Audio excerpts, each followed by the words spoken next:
জাতীয় সংসদের বাজেট অধিবেশন আজ উপস্থিত থাকবেন প্রধানমন্ত্রী তারেক রহমান। এ নিয়ে আরও জানাতে সংসদ ভবন থেকে সরাসরি যুক্ত হচ্ছেন নাজমুস সাকিব। সাকিব, এই অধিবেশনে গুরুত্বপূর্ণ আর কি কি বিষয় নিয়ে আলোচনা হতে পারে, বিস্তারিত জানাবেন।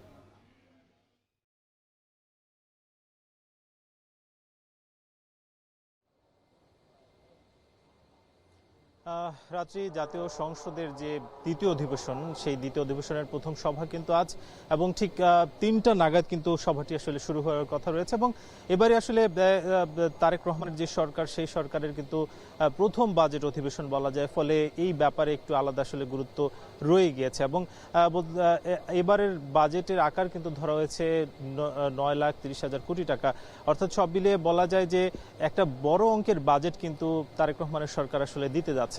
আজকে নানা ধরনের বিষয়াদি সম্পর্কে আলোচনা হবে। শুরুতেই আজ কিন্তু সভাপতি মণ্ডলী নির্বাচিত করা হবে, যেহেতু এর আগের যে প্রথম অধিবেশন হয়েছিল সেখানে সেই অধিবেশনে কিন্তু সভাপতি মণ্ডলী হিসেবে নেওয়া হয়েছিল। এবং এবার আসলে যেহেতু দ্বিতীয় অধিবেশন শুরু হচ্ছে, সেই অধিবেশনের শুরুতেই আসলে যেহেতু একজন সভাপতির প্রয়োজন হয়, তার জন্য শুরুতেই সেই সভাপতি মণ্ডলীর একজনকে নির্বাচিত করা হবে। এবং তার পরপর আসলে শোক প্রস্তাবের আলোচনা হওয়ার কথা রয়েছে।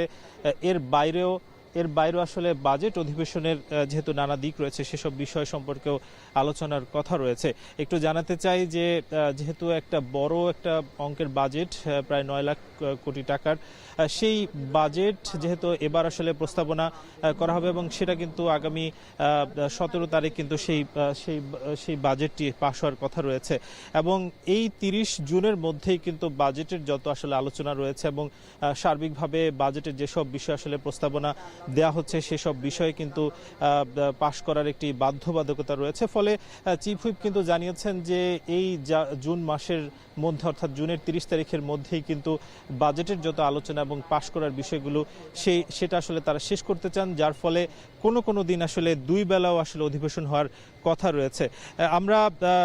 আমরা ঠিক কিছুক্ষণ আগে দেখেছি যে সরকার দলীয় যারা এমপি রয়েছেন কিংবা বিরোধী দলীয় সদস্য রয়েছেন, সেই সদস্যরা কিন্তু তারা এখানে প্রবেশ করছেন, যেহেতু ঠিক আর কিছুক্ষণ পরেই তার বাজেটের যেই প্রথম দিনের যে অধিবেশন সেটা আসলে শুরু হওয়ার কথা রয়েছে।